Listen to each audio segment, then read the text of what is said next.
What is up, everybody? Happy Wednesday night. This is Matt Parrino and Ryan Talbot coming to you with a packed edition of the Shout Buffalo Bills football podcast on our staple Wednesday night show. We're so excited. We have a lot of talent coming on the show tonight. We're going out to Denver to preview the game. We have Anthony Marino, and we have Jon Scott as well. My buddy, what's up, my friend? How are you? It's good to see you. Good. As I was saying beforehand, I put a new edition behind me here, so that's if anyone wants to watch, this is the reason here. The Otto Blue Jays cutout. I will say I'd probably prefer you take Otto and just like hold them in front of you. We could just have it like we had Bruce Nolan on last week. We had the image. We could just have Otto on the screen. I'm sure Heather would appreciate it. Right. But this is the Shout Bills podcast, like I mentioned, brought to you by Tops Friendly Markets, your neighborhood store with more. And we're gonna go into a whole host of things tonight. This is gonna be an expanded version of the podcast because usually we like to do, we promised you guys 3 shows a week. Well, this week's a little bit different. It's going to be kind of truncated. We haven't been able to be out at the facility at all this week. They brought practice inside. So we're going to do everything all in one. It's going to be a long show.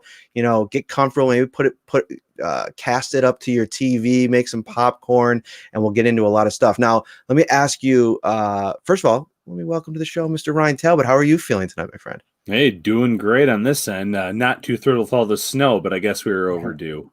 Now, in Olean, are you guys getting pounded? Because we're just getting kind of like a dusting right now. I think we're getting a little bit more than the areas around us. For example, Salamanca usually gets more than we do, and we're actually getting a little bit more than they are right now, which is a little bizarre. Nice. Did you go golfing today, John? Not weather doesn't usually stop you, right? I mean, I saw you out there a couple weeks ago in the rain. It looked disgusting, and I texted you something inappropriate, probably. And I think actually I got out after Thanksgiving. I thought that would be the last time, and I think I got out. That Thanksgiving was my last time. I was going to go like a week or two ago when it was like 50 on Friday. I actually think it was last Friday, but I was worried that it'd be a little too wet, and so I'm officially ending my golf season until we get a nice 50-degree day in February. That's good. That's good.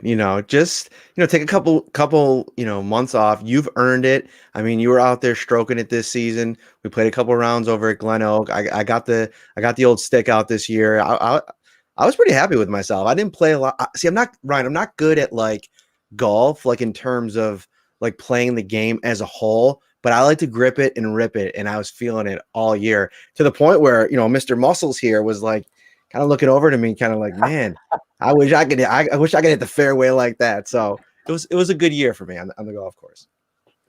Yeah. It's pretty nice. It wasn't really great for me in the sense of like, I wasn't always scoring well, but I mean, especially during all of this, to be able to get out on the course and spend a few hours, with some pops and with the boys, I mean, you really can't complain. Now, if you guys aren't familiar with Jon Scott, maybe you're watching this for the first time and you haven't landed on his Twitter profile, I don't like to give him too much credit. We're good friends and I like to give him a hard time, but he is actually somebody that you should be following. I think he does an absolutely outstanding job on the beat. He's always got great video content. Not so much this year. You still have the good video content. I mean, like it's different this year in that we're not really, in the same. We don't really have the same kind of opportunities to cover the team. So I guess from that perspective, I wanted to ask you, how frustrating has this year been from a video standpoint? I mean, of course, we've missed being in the locker room from a print side of things, but from a video storytelling side of things, it's got to be tough to do this in the COVID age. It is. And I mean, just from an interview standpoint, not only just from a video quality standpoint, but you kind of have a better flow of things when you're in person here rather than a Zoom, as has been well documented by you. And internet issues, sometimes it's a little bit of a lag, so it disrupts the flow there.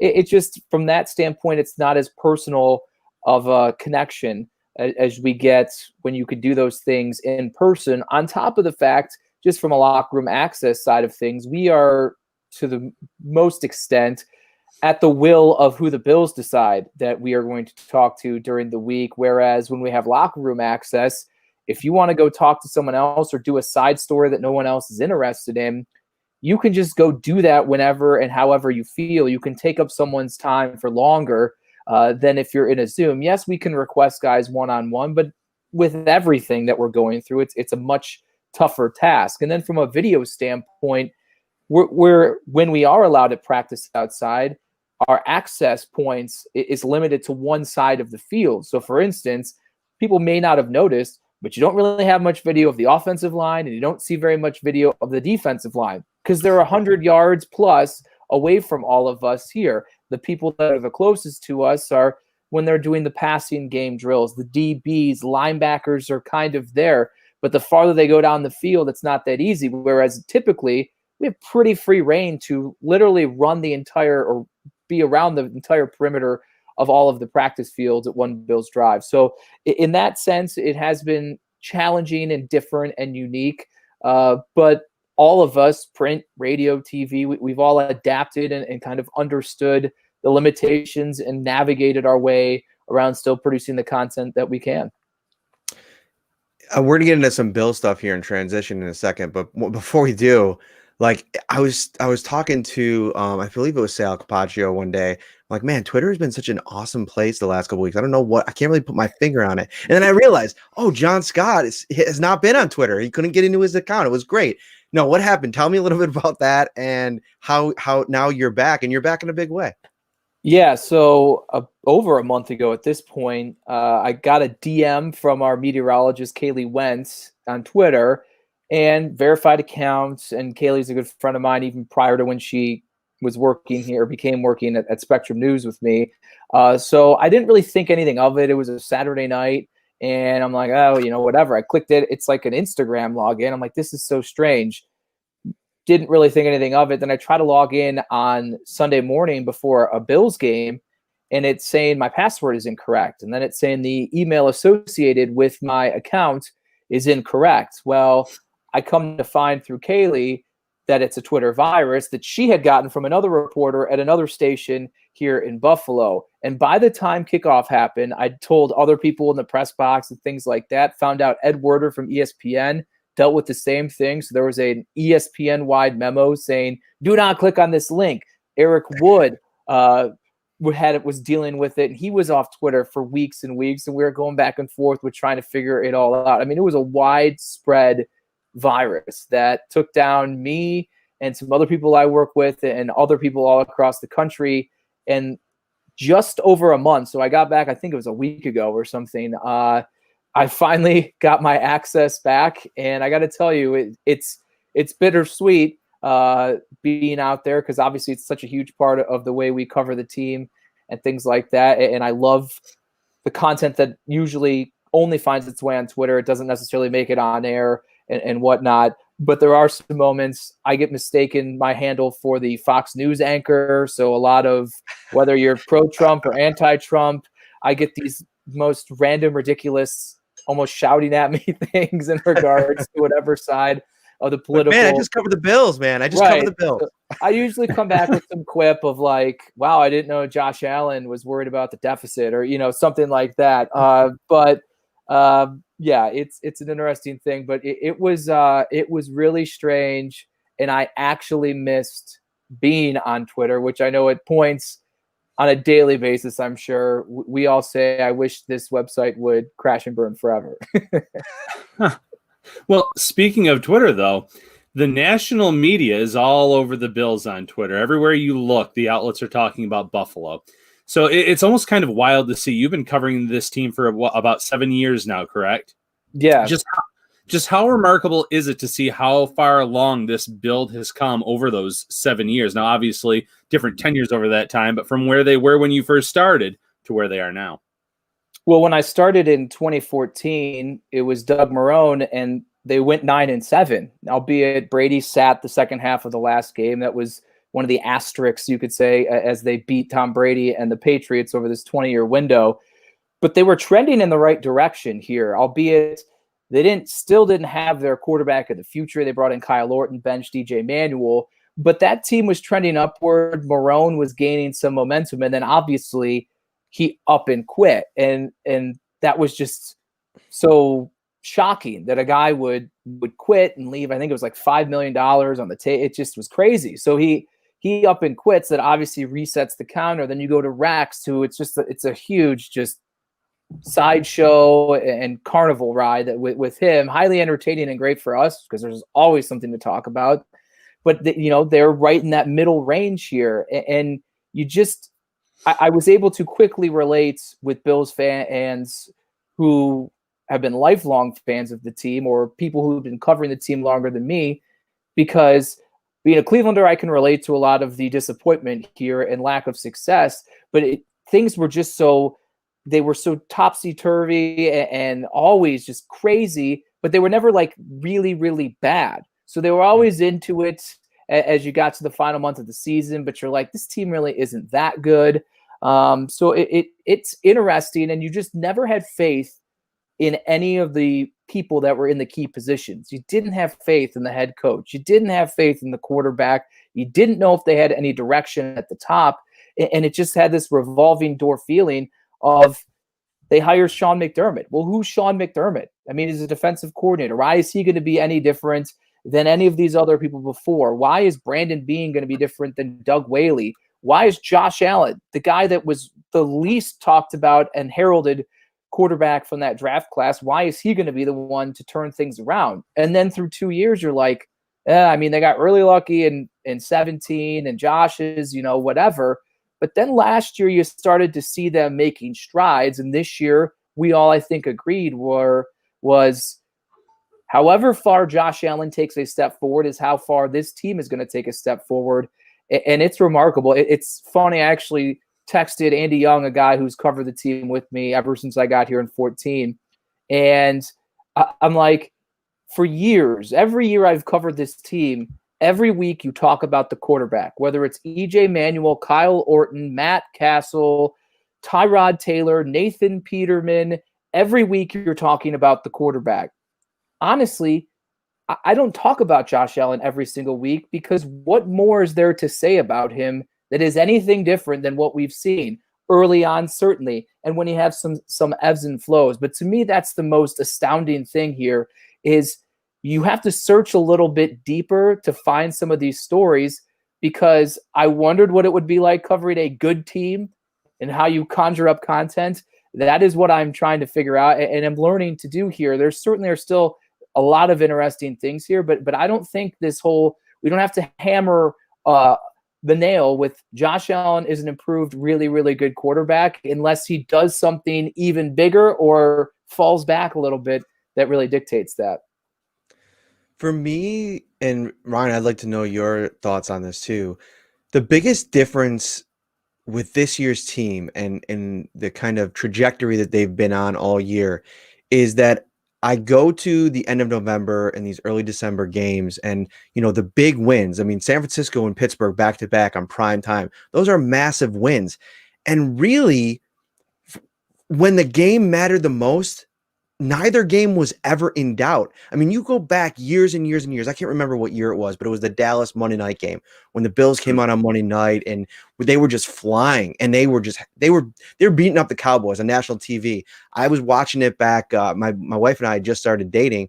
We might have been actually engaged at that point. We were watching it with a bunch of friends at the house. And, everybody was just celebrating. Like, this was our big shining moment. This was the city announcing it's here. And then Dallas just slaps the city of Buffalo in the face. And it's one of those just, those memories that you always have. I mean, obviously I don't put that in the same as the Super Bowls, but it's been like that for years and years and years. And to your point, John, it's always been like, the Bills never bottomed out really. And even when they did bottom out, they didn't bottom out well enough to, find the quarterback and find a new direction. This season, Ryan, these two games, that's what really has me believing that this is different and this is a real contender, because they went out against two good teams, albeit dealing with their own issues. All teams in this league are most weeks. I mean, look at the Chiefs last week against the Dolphins, but this just feels different. Oh, it absolutely feels different. You mentioned it. I mean, that was the George Wilson interception game, that Monday night game. And then there was the other one in 2009, I believe, when they had T.O., the first game. Bills are up 10 on the Patriots, week 1. hey, this is going to be the team that's going to actually compete. And then Leotis McKelvin fumbles and they blow that game. We've seen it time and time again where the Bills get in these big primetime matchups. They actually fare pretty well early on. And then late in the game, they just kind of give it away. It's almost like the Chargers of the last few years. The Chargers are always in these games. They're competing. They're almost winning, and then they give it away. And we've seen that so many times. I think a lot of fans were still expecting that to a certain extent this year. When is the bottom going to fall out on this team to the point where, Miami's catching up to them? Or are the Patriots a serious contender? And it's not happening. Back-to-back wins, like you said. 3 games left against the Broncos, who are depleted in that secondary, to put it kindly. Against the Dolphins, a team that Josh Allen has had a ton of success against in Week 17, and obviously the Patriots right in between there. So the Bills control their own destiny, which is something else that's a lot different. It's usually also, let's take a look at that laundry list of who needs to win and who needs to lose for the Bills to get into the playoffs or to get in this week. And now it's just all in their own hands. So it's a huge change from what we've seen in the last decade plus. Let's move on a little bit because I want to dive into a couple different topics with you here tonight, Jon. And one of them specifically is the national narrative that's started to develop. And you're somebody that's been in the NFL, covering the NFL for almost a decade now. Been around different professional sports in different cities, and like you mentioned, you have this unique outsider's perspective, but with a similar plight, being a Cleveland Browns fan, Cleveland sports fan all your life. And the national narrative on the Bills is interesting in that it really hadn't flipped despite whatever was coming out of the local market, as we've talked about, year after year after year. And it's the question I get asked every show that I go on is, all right, are the Bills for real? What's going on with Josh Allen? Going back to early 2019, and I'd say all these positive things, and I'd get all these kind of funny responses.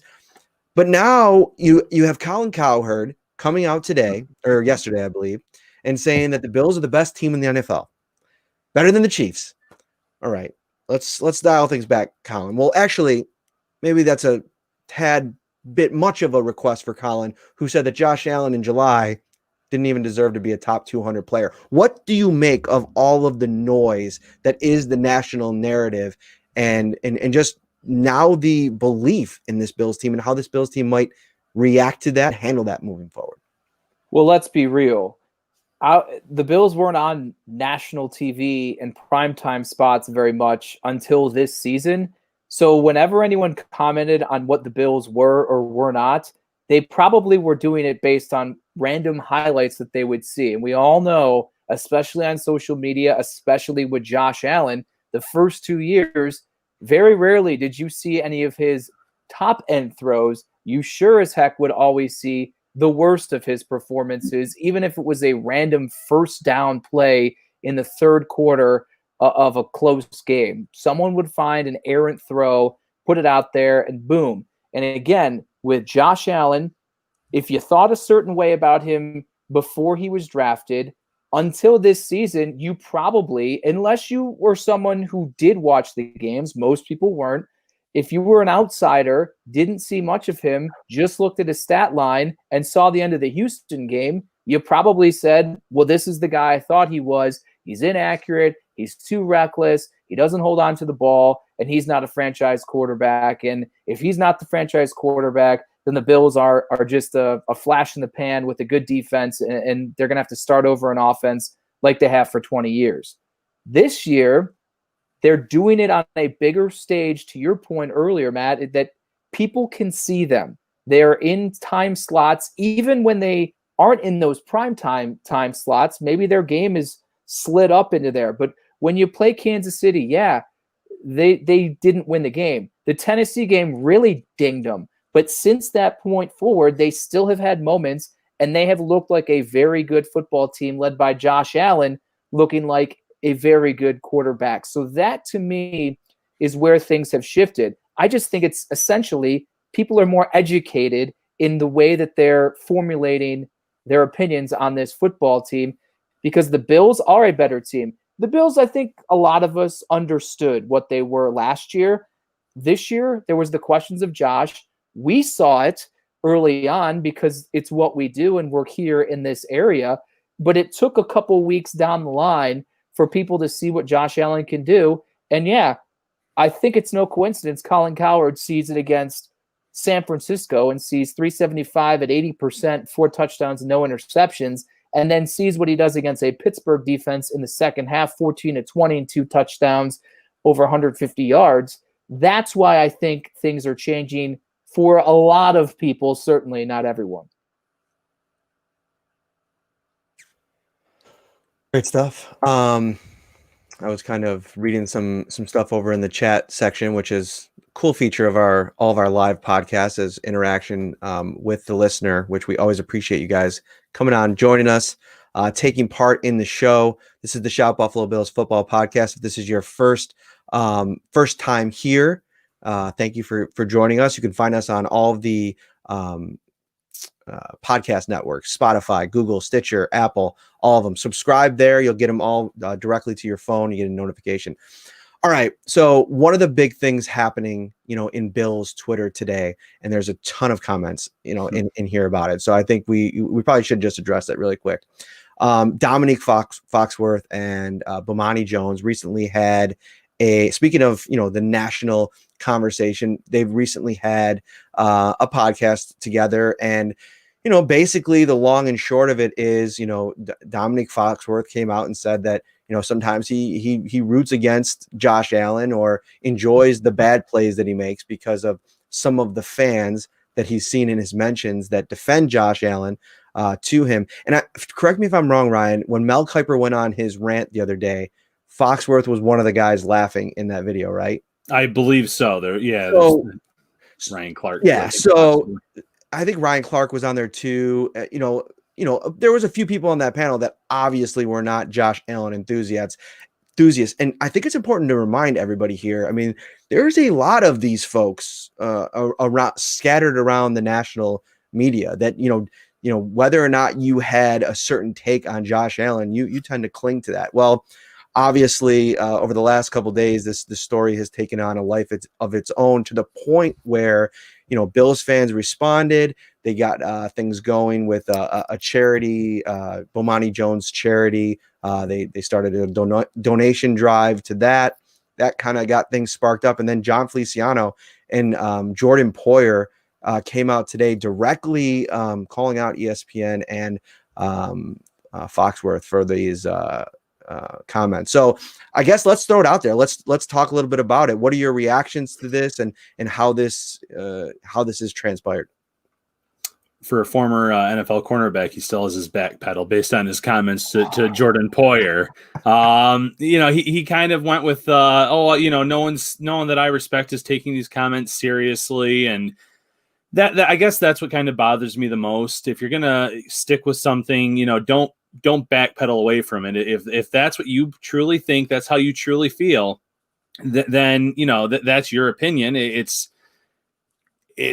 probably not the best place and way to describe an entire fan base to say that everyone is a certain way.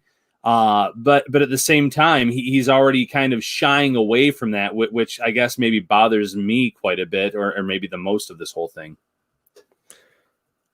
You can't generalize any large group. It doesn't matter if you're talking about a fan base or any, again, large group of life or people or whatever. Like, it's just, that's where you get into trouble, because as we understand, you're wrong. No one can lump thousands and thousands of people, and it doesn't even necessarily need to be that large of a group. You cannot do that.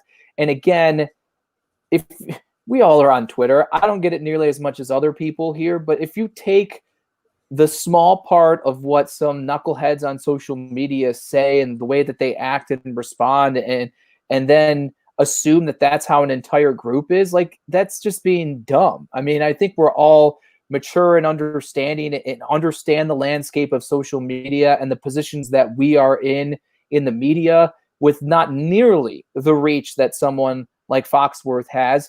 To me, when you say things like that, you know what you're doing. You know what you're doing. And whether or not, I'm not going to say he said it just to get attention. He probably said it because he meant it. But whenever you make something that bold of a statement, especially when it puts anyone, but especially a large, passionate group of people, and you portrays them in a negative light, like this is what's going to happen. And Ryan, to your point, if he's going to say it, he needs to stand by it, because I think if the players weren't the ones coming at him, he wouldn't be backpedaling at all. But it's when the players on the team are directly going to him in the public eye, that's when he's going to backtrack a little bit. And that to your point, is what I think bothers me about it. Is it bothers me that he said it, but it bothers me that the way he's since reacted to the reaction to it. And it seems weak, and it just is stupid. The whole thing is stupid. It never should have been said. And now he is learning. In anything, I think any fan base, if you talked negative about them, would respond. But I think he's learning that people in Bills Mafia actually do care about their reputation, and they do care that it's more than, they won't want to be known as the guys, or the people, I should say, who were thrown through flaming tables. Like, they want to be known as a passionate, great fan base that supports their team and supports it in many, many ways. And they don't want to be lumped in with what other people in the small minority may act like and feel. So to your point, first and foremost, generalization to like what you said, when you lump a great, like a big group of people together, you're only going to alienate a portion of that of that group, especially if what you're saying is wrong. And I think that everybody, depending on what side of this you kind of look at it from, depending on which side you look at this from, I think everybody can agree on a couple things specifically. Number one, it's not good to generalize. And number two, if that was Domonique's experience, where somebody came at him with some Josh Allen slander, or some defending Josh Allen to maybe some slander that he had about his football game, and then he did go and start looking through his profile or her profile, whoever it was, and there was that experience, I think that there should be some understanding for that experience for Foxworth, and not only for Foxworth, but members of Bills Mafia that have maybe come out and said, yeah, I have noticed some racist behavior, or a tone to, some commentary on this website. Let's be honest. We've seen some awful things the past year. I mean, on social media, it's kind of where a lot of really nasty stuff goes to live.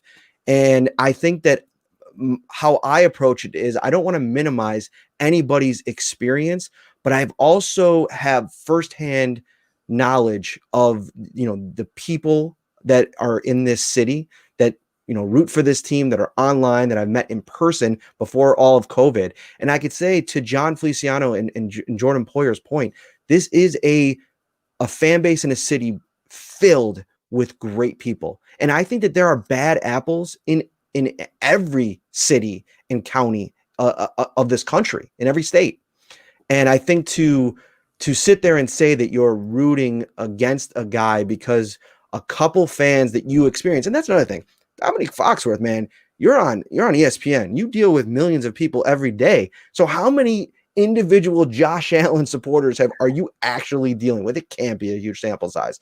So I think to that point, I think it's just got to, I think on both sides of it, and I think that to your point, Ryan, I think he did maybe recognize where he shouldn't have generalized. And I think most people would say that's never a good idea when approaching something like this.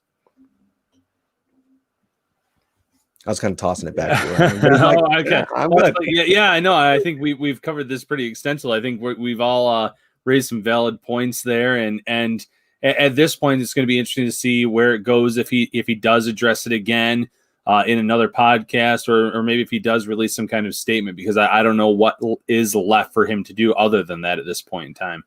And another thing too, before we move on, because I do want to move on, but keep your eye out. Like, I think some of the reaction, even within, I've seen a couple posts from Bills fans that have said, well, I have seen some of this negative, behavior, like racist, rhetoric or whatever it is, keep your eye out. That's not something that should be, just ignored or, tolerated because you share the same, you're a fan of the same team. If somebody's being hateful to somebody else, that is not right. And I don't think it ever should be tolerated. So I think that that's a point that if you are reading somebody coming up and saying something positive about, Foxworth's experience here, listen to that, because I think that's important, especially everything we've seen over the course of the last year. I mean, the entire Black Lives Matter movement.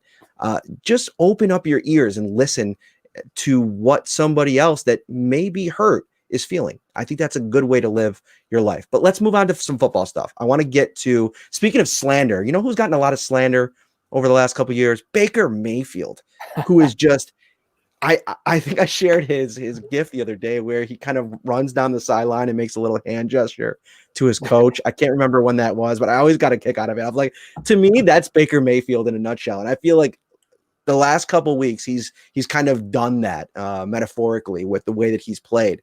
It seems like he's rekindled something, and no better person to ask than you about that. This Cleveland Browns team, who I think most Bills fans are kind of coming to grips with, that could very likely be a playoff opponent.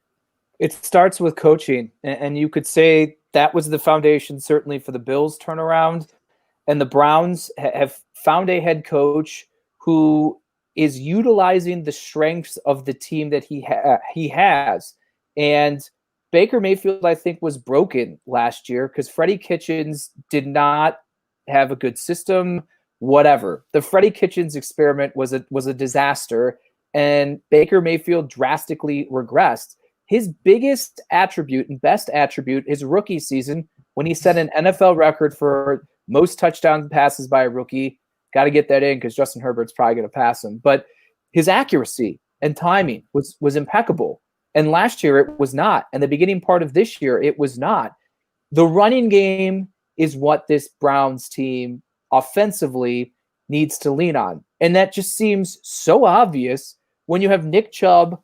Oh, and you also have Kareem Hunt, two guys that, well, Hunt has led the league and Chubb's come really, really close to leading the league in rushing. So why wouldn't you? And then you invest heavily on the offensive line. Like, that is their identity. It took Stefanski about a month, and he's like, yeah, this is what we're going to do. We're going to run it down your throat. We're going to go a bunch of tight ends, which is what he loved to do in Minnesota.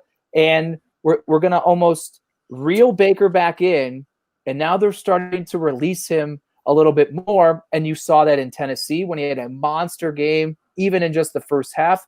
And then you saw it against Baltimore as well, because confidence-wise, I don't know who really could have thought that team could rely on Baker Mayfield in that 2-minute late game scenario that we saw the other night to roll down the entire field and score a touchdown, albeit they ultimately lost. But that Baker was not able to shoulder the load like that. And now I think with him getting more confident and him showing more flashes of his ability to place the football and make the right decisions, pair that with Nick Chubb and Kareem Hunt. And the defense is where I honestly think that the Browns have the biggest questions. Their front can be really good with Myles Garrett, Olivier Vernon, and others, but they still in the secondary, Denzel Ward hasn't really been that healthy. Greedy Williams doesn't really play at all because he's been hurt. There are just some questions back there, and you saw when Baltimore was able to roll down the field, they were the way they were with Lamar Jackson. So it's going to be an interesting thing. If we look at matchup-wise, that's not a team that matches up well against the Bills from a Bills standpoint because of their desire to run the football, which certainly is the one thing that, as good as the Bills' defense has improved, I still think that they're susceptible to that. So that would be interesting. But the Browns showed me something because, like we talked about with the Bills earlier, after you've seen for so long disappointments on a national stage or just in general, you have no faith that things are going to turn the corner. Why would you? Because you haven't seen that. The Bills have shown that this year. The Browns are still a little step behind. If they would have beat Baltimore, that would have been a big step forward. But I think the Browns are still just a little step behind. You're really having faith that this team can make that run. Like the Bills, I think I have faith and we have faith that they can do this postseason. Okay. At this point, where would you rank Mayfield in that quarterback class of 2018 compared to Josh Allen and obviously ahead of the Sam Darnolds, but you can throw Lamar Jackson in the mix as well? Josh Allen is the best quarterback in that class as things stand today. But it's so interesting because rookie year it was Mayfield, without a doubt. I mean, he was undoubtedly the best quarterback after the rookie season. Last year, without a doubt, it was Lamar Jackson. This year, without a doubt, it's Josh Allen. So you've seen three different guys at three different points of their early career have all kind of been at the top here. Lamar Jackson, you saw on Monday night, he didn't throw the ball that well and didn't throw it that often, but you saw him be that electric quarterback that was an MVP type guy. You saw Baker Mayfield on Monday night look more like the guy from 2018.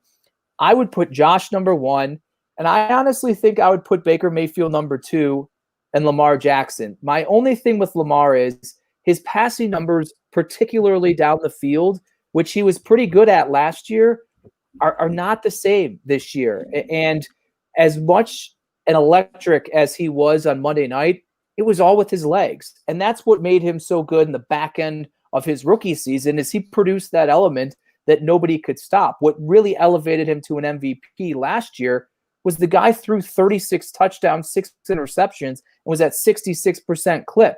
If he can play like that as a passer, then I would maybe even consider him and Allen pretty close here. But he seems to have regressed passing the football, albeit their weapons are not that great either. So I would put Baker slightly, ever so slightly ahead of Jackson because I feel like Baker's trending up while Jackson's taken a little step back. I think to your point, I want to talk a little bit about that potential Cleveland-Buffalo matchup, but the quarterbacks in general, or these teams in general, I think both of them are interesting tests. I almost want to see the Bills play both these teams because last year we saw Baltimore really frustrate Josh Allen. And what did they do in that game? They blitzed him aggressively. And you saw in a different way, the Pittsburgh have some success with that early. And then in the second half, the Bills figured it out. And I would like to see that matchup and how it plays out this time around because I think the Bills defense is built to really limit Lamar Jackson. And so if you ask me, okay, how does that matchup play out? I probably take Josh Allen in that matchup. Now, if Cleveland and Buffalo play, I feel like I think Baker Mayfield could have some success. I'm not sure that I would pick him out dueling Josh Allen. Not that they would even try to do that, but my point is they might have to because to your point and the concerns you have about that Cleveland secondary, and we're going to see a team this weekend in the Denver Broncos who have an equally powerful front that struggle now in the secondary with a lot of injuries. How do you cover all these wide receivers? And if you can't, and Josh Allen starts scoring points, you almost take a team like Cleveland out of their game plan because you're not going to be able to stick with the run because you're going to have to throw to score points. Yeah, that's the interesting thing. But the Browns have also shown that when you know that they're going to run the football, they still can run the football effectively here with Kareem Hunt and Nick Chubb. I mean, that offensive line was a huge focus, completely retooled, bringing in Conklin, drafting Wills. Wyatt Teller has taken a huge step forward since coming over last season from the Bills. So I think that they feel comfortable and confident if it's you know what we're going to do, and it's cold, and we're just going to run it and go smash mouth football. I think they're confident that they could do that and do it enough to where Baker doesn't necessarily have to throw it 40, 45 times to win the game. He just has to throw it effectively at points. It would be a really intriguing matchup. The Bills are a better team than the Browns. There's no doubt in my mind of that. But as we all know in the playoffs, it is about matchups, and it would be a very interesting matchup, I think, for me to see this team because the Browns and their running game is elite. And even though the Bills have shown that when they focus on stopping the run as their number one priority defensively, they're usually pretty good at it. I still would think that the Browns offense and the pressure that the Browns defense could present without necessarily blitzing could be an interesting recipe for success against the Bills. We got time for one more topic here before we let you get out of here.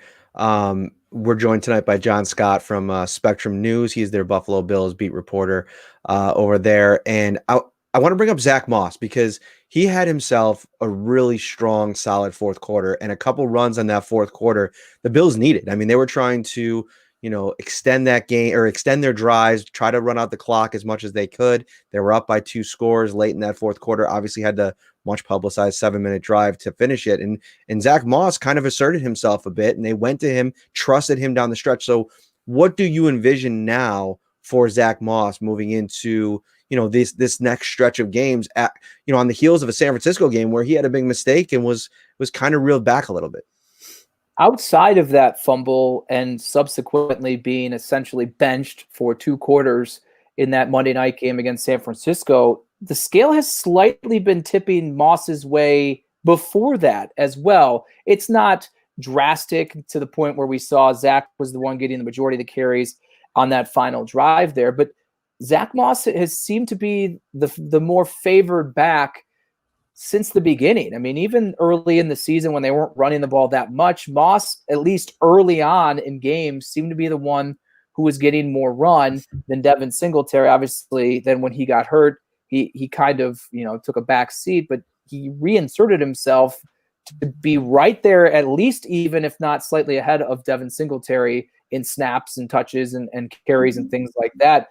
It's interesting to me because I think when he was drafted, as good as Devin Singletary was last year, I don't think that that's as surprising to those of us closer to the team that Moss has either been even or slightly above Devin Singletary. Devin hasn't, the run game in general hasn't been that great. It is interesting moving forward. I think Moss is going to continue to be that guy. And unless he makes a mistake, I imagine him to be that guy who maybe starts 50-50, but maybe is more like a 60-40 guy unless Devin starts producing at a higher clip. All right. Well, Mr. Jon Scott, taking 40 minutes out of your Wednesday night, I appreciate it.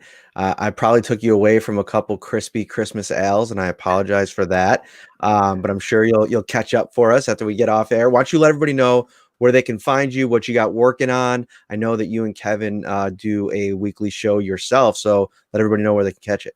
Right. So now that I'm back on Twitter at Jon Scott TV, JONSCOTT, every Thursday, although it won't be Thursday the next couple of weeks because of Christmas Eve and New Year's Eve, but Kevin Carroll and myself on the Spectrum News Facebook page do a weekly Facebook Live at 6:30. So that'll be tomorrow night at 6:30 again on the Spectrum News Facebook page. And I think tomorrow, my last day of working before the game on Saturday, I think I'm gonna dive into a topic I know Matt's looked into and whatnot, and do a little talk on Jordan Poyer's nice season. Nice. I put a good little clip out there on Twitter that's gotten some good run there of a little anecdote. I remembered I did a story with Jordan in 2018 about how he was drafted by the Marlins for Major League Baseball and his decision between baseball and football. And I remember he told me back then that it came down to a pick six he had in a like Friday night primetime game against USC, and he did the house call, and he's like, this feeling is just so good. Like, this is what I want to do. It's better than a home run. It didn't hit me until a couple weeks ago. I'm like, that quarterback could have been Matt Barkley. And I looked it up, and I asked Jordan about it today, and he had a really good response. Check it out on my Twitter about basically Matt Barkley throwing a pick six is the reason Jordan Poyer chose football and ultimately is on his way to what should be a Pro Bowl season. So I think we'll dive into that tomorrow and get ready for Saturday's game. Beautiful. Well, thank you for coming on, my friend. Always good stuff. Check him out at Jon Scott TV on Twitter, and we'll have you on again soon. We should make this a regular thing. Appreciate it, guys. Thanks. All right, we'll be right back. Ready for football? Tops is with ready-to-serve fan favorites everyone will cheer for. Delicious family or party packs like pizza, sliders, fried chicken, barbecue, or beef on weck. Starting at only $4 per serving. Perfect for game day and any day. Only at Tops. Boom! We are back, and we are moving right along on this Wednesday night live edition of the Shout Buffalo Bills Football Podcast, brought to you by Tops Friendly Markets, our friends, your neighborhood store with more. And next up, look at this guy. Mr. Breaking Buffalo Rumblings himself, Anthony Marino. How are you, man? This is a real treat for us. No, it's a treat for me as well, guys. It's been a while since we got to catch up, and I'm glad we could connect tonight. So thanks for having me. Now, tell everybody a little bit about yourself. You are over on the Buffalo Rumblings podcast network. Tell them a little bit about your show and what you guys like to get into on that show. You're kind of a little bit more of a immediacy slant to the podcast that you put out. Yeah, you try to, right? I mean, whenever there's breaking news, obviously Breaking Buffalo Rumblings, try to cover everything there. But I say all the time, right? And Ryan knows this from when we've gone back and forth. You always try not to get too high. You try not to be too low. You try to be that voice of, I guess, what you would call the reasonable fan base as much as you can. But I mean, as much as I love doing my show there, the entire lineup we have. I mean, I know you guys have done things with Bruce Nolan and with Jay Spence and with Steve Vega from the Buff Hub and so many of our different shows. And it's just a great group. I mean, just, again, trying to put out different content each and every week. As you know, I mean, Bills fans, they just can't talk about the team enough or listen to the different subjects that we get into. So it's just always a lot of fun. And it's just, honestly, it's just a blessing to be a part of it.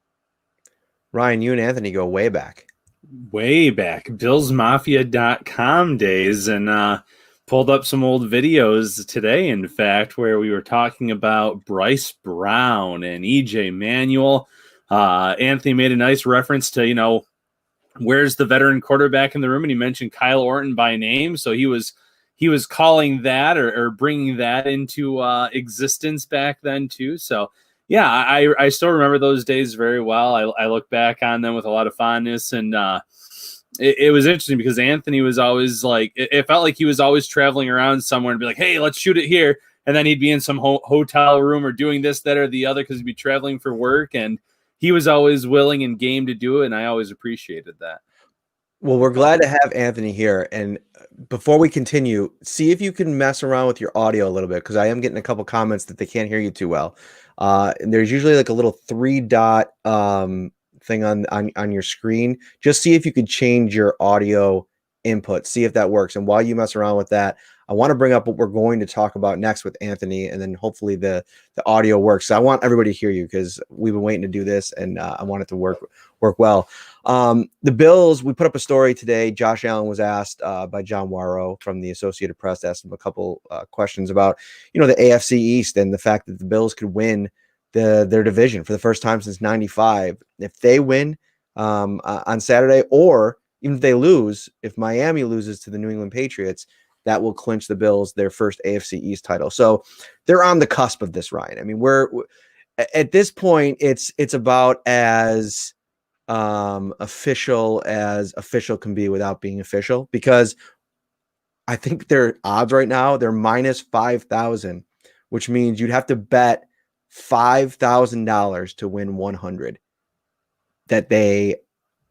it's crazy. I mean, they're basically the AFC champs, and I don't want to jinx anything here, but it's pretty close. Oh, absolutely. And, it's interesting because last week it would have been great to see them clinch a playoff berth and everything was going their way until that Monday night game. But I think it would be so much sweeter for this fan base to see the Bills not only clinch a playoff berth, but win the AFC East for the first time since 1995 live after they actually won a game, not because of something that happened in another game, or like you said, if the Dolphins lose to the Patriots. If the Bills just can handle their own business this weekend, I think that would be such a thrill for Bills fans. And I even put something out on Twitter saying, how many of you would actually go out and start buying the gear that says AFC's champions on it? Even when the Bills made those 4 consecutive Super Bowl runs, I still remember my parents having the hats that said AFC East champions, the sweatshirts. So it was definitely a thing back in the heyday. So I'm just thinking, after the Patriots have run roughshod over this division for so long, I can see a lot of people making a lot of money, hopefully for good causes. Hint, hint, Del Reed, with those AFC East championship T-shirts here, if that does come to fruition this Saturday. It looks like we have Anthony setting up the mic, so he's going to. Oh yeah, he's going to the backup plan. Going to the bat phone.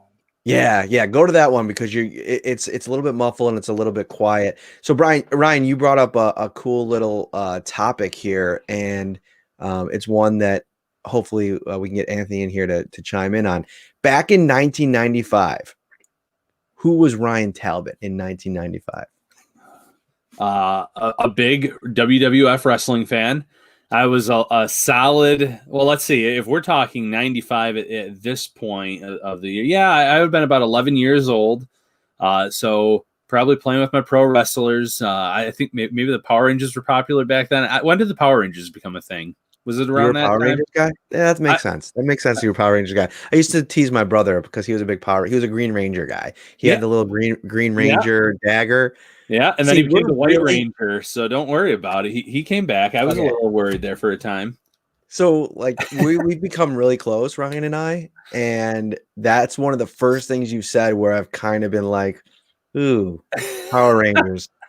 But that's also because my brother was incessantly annoying about it. Like, he had this Green Ranger dagger, and he used to like blow it like a flute or something. And I was like, dude, stop it with the Power Rangers. Okay? Like, stop it. I didn't have anything. You're like back. That. We gotcha. I don't know. Is this any better? Ooh, it's coming in low. My goodness. What a bummer. How about now? Better? No, it's coming in this. If I turn my volume up to the absolute max, I can hear you. Try going out and coming back in again. Oh, how about now? That's perfect. That's it. Gotcha. Don't touch anything. Perfect. So what was Anthony Marino up to in 1995? God, in 1995, I was in college. I was a junior in college. And just, thinking back, I mean, gosh, I wasn't 11 years old like Ryan was, kind of dating myself, right? But you kind of think back to that. I mean, I think we took so much of it as Bills fans for granted, right? I mean, you would just think back to that, and you've got this run of the Super Bowl stretch and just expecting the team to be great and to do well each and every year. And you think back to it, it just, I don't know, was I one of those snot-nosed fans that you kind of hate these days when you think about the Patriots fans and they've got their run and just the success that they've had, that you take it for granted, and you see some of them struggling with it this year. I don't know if I was that guy or not, but I sure as hell hope not. Yeah, 95. So I would have been 13. And so that would have been Jim Kelly's second last year. And I was just, getting into football. I was kind of like a dork. I was actually in some little known fact about me. I don't know if we want to go too far down the rabbit hole here, but I was in like show choir. And so like I was a big singer. Like I loved it. Like I thought I was going to be like maybe in a boy band or I don't know. You have the hair, so you could pull it. I was going to say, true. I saw a little exchange tonight between Jay Spence and my wife, and I was on his show earlier this week, and he called me the hair god, and I'm like, all right, Jay Spence. I mean, listen, that's a little bit too much, but my wife said, don't say stuff like that. You're just going to blow up his ego even more. So to your point about the hair, I get that a lot, but I can't take any credit. I've had great barbers, and I found an amazing barber here. Usually wears his shirt, but anyway. I wanted to be a singer. Like we moved to Texas for a little while. I think I was about 15. So it had been 2 years later.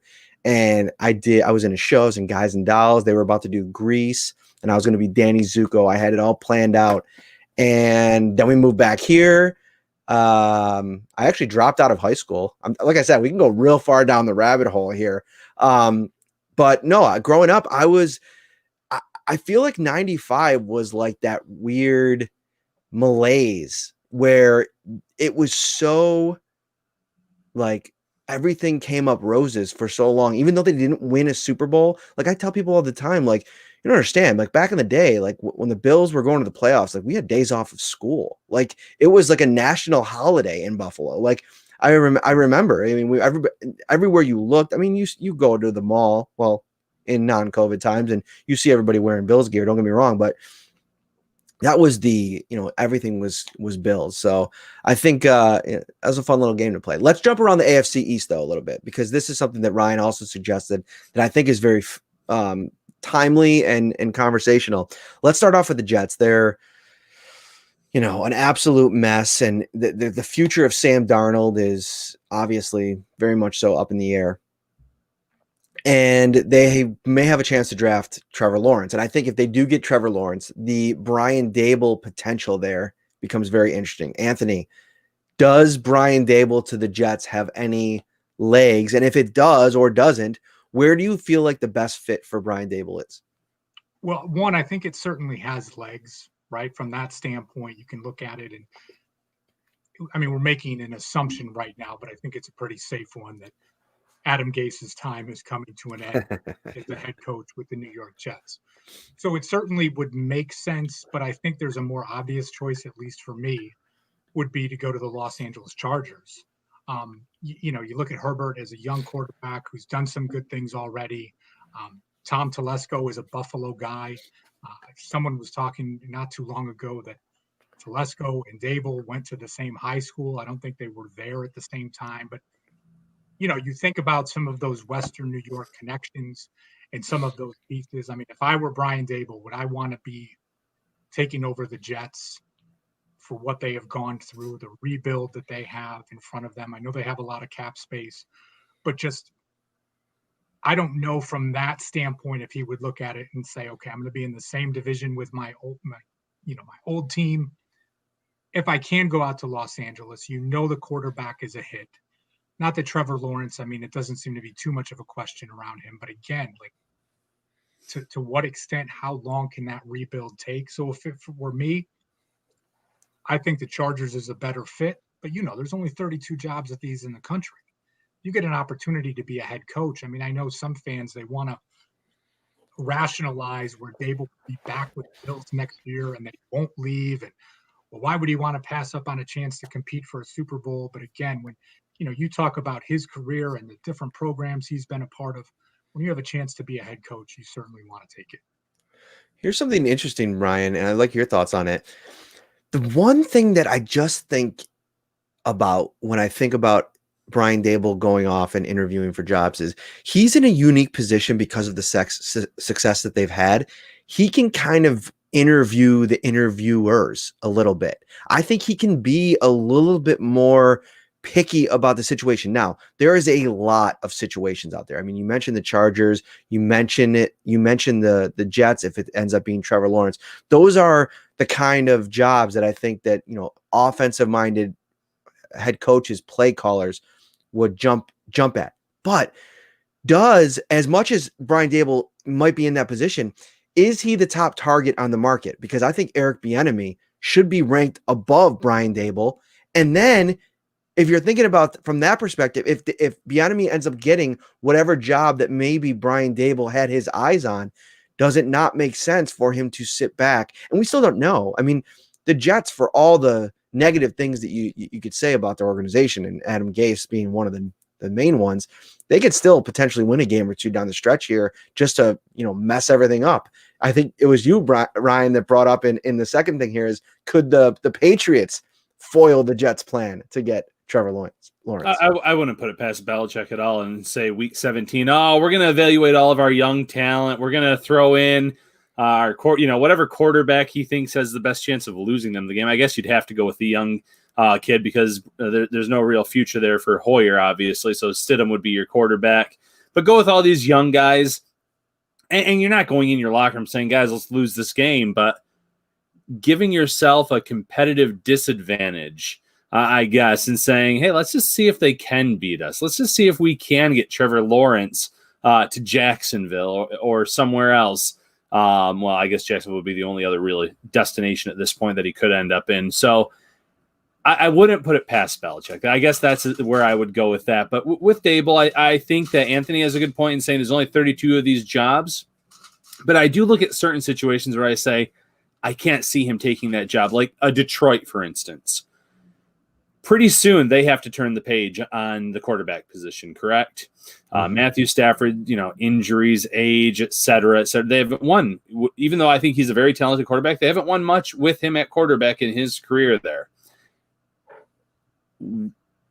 Getting the right quarterback is not a guarantee in this league. And as good as we think Trevor Lawrence is going to be with the Jets, there is still a bust factor. There is still the fact that he's playing with NFL caliber players in Clemson year in, year out. Whereas you have a guy like Josh Allen who was not playing with any NFL guys. So there's still some risk factor there. So I think there's certain jobs where you'd be like, Detroit, no, that's not for me. I can't sit here and say that I'm going to win in this spot in 1 or 2 years. Let's just say Cincinnati opens up, and I'm not sure they're ready to move on from Zach Taylor. That would be enticing because Joe Burrow's there, and there's still some young pieces. And maybe that division, although I respect the other 3 teams in that division, maybe that is more wide open than going to the Chargers in the NFC West, where you have to deal with Mahomes for the next decade plus. In Buffalo, in the Jets, where you'd have to deal with Buffalo and Josh Allen. And as much as the Patriots are failing this year to make the postseason, Belichick's still Belichick. He's still going to be a guy that's going to have his team competing until he hangs it up. So he's going to find a quarterback in the offseason this year that I think will have them at least hovering around 500 and competing in this division. So there's a lot of things that you have to weigh. So I'm not shutting the door on Brian Daboll coming back. I think it's a possibility where you can say, hey, we won the division this year. There's no reason for me to believe that I can't win again with Josh Allen, with Stephon Diggs.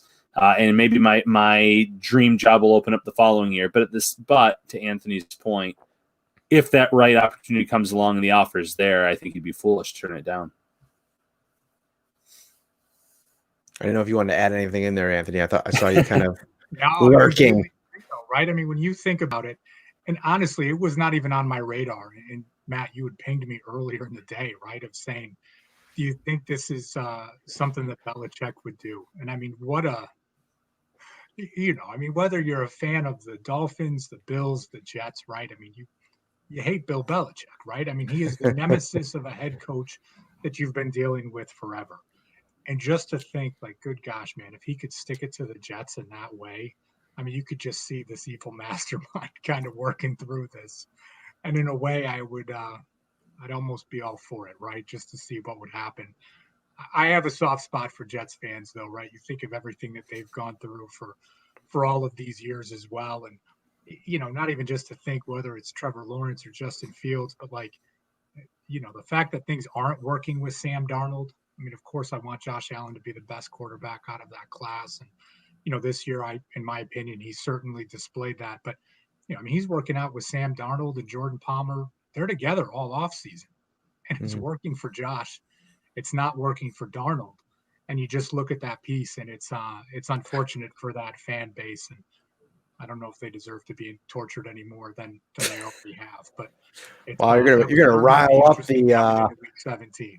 You're gonna rile up everybody in the comment section here with that kind of rhetoric. But no, I think to your point, I think the one thing that that you bring up is interesting is that they don't have all the same pieces working for them in Sam Darnold and Josh Allen. I mean, yeah, Jordan Palmer is a unique kind of tool at their disposal, but you look at the mess that Sam Darnold has had his entire career here, and we're not even talking about just Adam Gase. We're talking about this year there's this kind of weird dynamic of who's calling the plays, and okay, I'll let you call plays some weeks, and then I'm going to take it back for some certain parts of the game.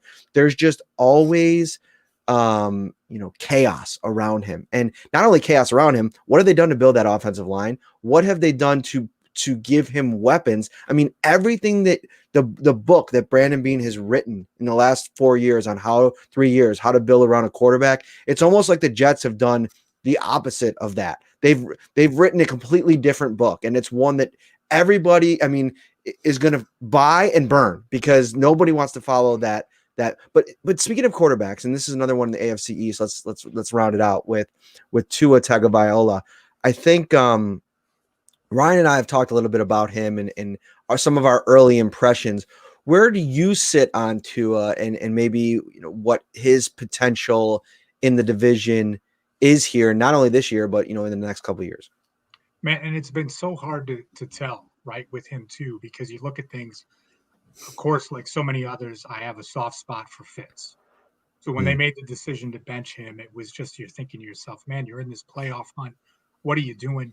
You put in Tagovailoa, and then all of a sudden you get these special teams plays each week and defensive scores, and you see all of these, and you don't want to call it luck, but just it's this fortunate circumstance, right, where the Dolphins are beating the Rams, and it's like the Rams have 480 yards worth of offense, and they're getting destroyed by the Dolphins because of these special teams and defensive touchdowns. Now, the one thing I will say in watching the game on Sunday against the Chiefs, I mean, he kept them in the game, right? I mean, there were certainly the interceptions early, Mahomes not really looking like himself, but I thought Tua was making plays down the stretch, doing what he could, asserting himself as a leader with that team to have them in contention, really of kind of like being in a position to make things a little bit more interesting than it should have been. It's still really early to tell. But I mean, he's certainly growing on me a little bit as a quarterback to the point where you're just like, okay, well, maybe the Dolphins missed the boat here, right? That they should have gone with Herbert. But from this standpoint, right now, it's still just too early to tell. And I think that's a great point. And I was actually pretty impressed with him against the Chiefs as well, where I've come back a few weeks and I've said, yeah, he had some yards, he had some stats, but I felt like he never really had them in that game. It was more so the defense, the special teams. So it is going to be interesting to see what he does over the rest of this season and going forward. But let's round this out with some Bills talk. The Bills have a lot of guys who are up for new deals at the end of the season. Obviously, some of the bigger names are Matt Milano, Jon Feliciano, Darrell Williams, and there's others as well.